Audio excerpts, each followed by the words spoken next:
तेजस्वी घोसाळकरच्या विरोधात आता धनश्री कोळगे ही शिवसेना उद्धव बाळासाहेब ठाकरे पक्षाकडून उमेदवारी देण्यात आलेली आहे आणि आता ती या निवडणुकीसाठी आता प्रचारामध्ये घरोघरी पोचत आहे। प्रचाराद्वारे कशा पद्धतीने नागरिकांकडून तिला प्रतिसाद मिळत आहे हे आपण तिच्याकडून जाणून घेऊ।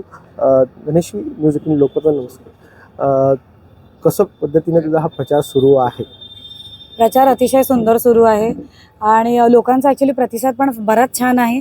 आम्हाला जसं रिव्ह्यूज मिळतात की बाबा एक रस्त्यावरचा कार्यकर्ता कसा असतो, जो कार्यकर्ता घरोघरी पोचतो, आणि एक टी व्हीवरचा उमेदवार कसा असतो, त्याचा थेट प्रेक्षेपण आम्ही लोकांना दिलं असं मला कळतं। तुझ्या विरोधात तेजस्वी घोसाळकर हे विरोधात उभी आहे।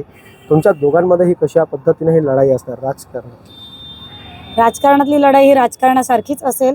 मी ठाकरेंच्या उमेदवारासारखीच आणि ठाकरेंचा एक वीर सैनिक म्हणून इथे लढा देत आहे आणि मी तो तसाच लढा देत राहीन। थोड्याच वेळाने तुझ्या शाखेत उद्धव बाळासाहेब ठाकरे येणार आहेत। काय वाटते उद्धवजी काय नेमकं मार्गदर्शक करणार आहेत प्रत्येक शिवसैनिकांना?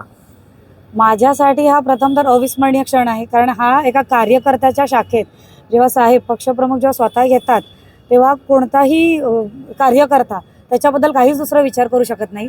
आमच्यासाठी साहेब येत आहेत हेच फार मोठं आहे आणि तेच आम्हाला पाठबळ आहे आणि ह्याच्यासाठीच मी म्हणते की मी ठाकरेंची सैनिक आहे। भाजपचा बालक किल्ला आहे, शिवसेना म्हणून तू स्वतः उमेदवारी म्हणून उभी राहिलेली आहेस।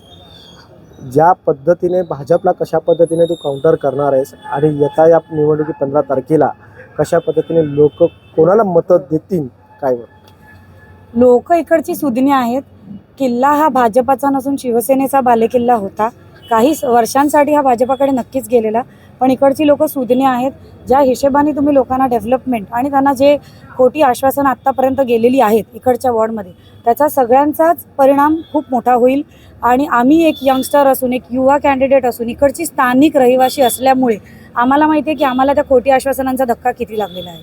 म्हणून ह्यावेळीस ही जी लढा आहे ही सुज्ञ जनतेसोबत आहे आणि जनताच कौल देईल की त्यांना काय पाहिजे।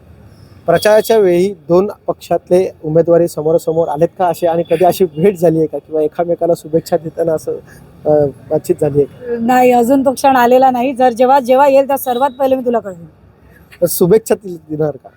हां, अगदी जर समोर आलं तर 110% शुभेच्छा देणार।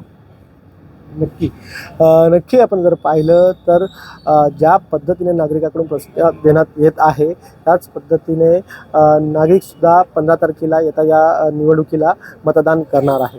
व्हिडिओ जर्नलिस्ट स्मित बेलोसेसह विजय वजारा, न्यूज 18 लोकमत, मुंबई।